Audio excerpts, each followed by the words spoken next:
ବାଲେଶ୍ୱର ଜିଲ୍ଲା କଂଗ୍ରେସ ତରଫରୁ ଭାରତ ରତ୍ନ ଡକ୍ଟର ବାବା ସାହେବ ଆମ୍ବେଦକର ସମ୍ମାନ ଯାତ୍ରା ଅନୁଷ୍ଠିତ ହୋଇଯାଇଛି।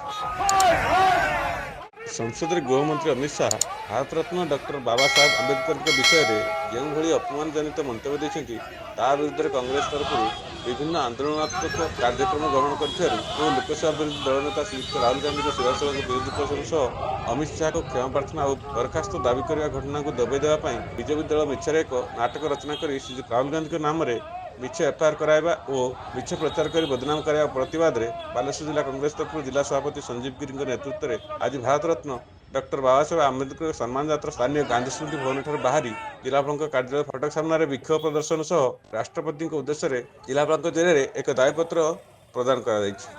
ବ୍ୟୁରୋ ରିପୋର୍ଟ, ସିଧା ସମ୍ବାଦ।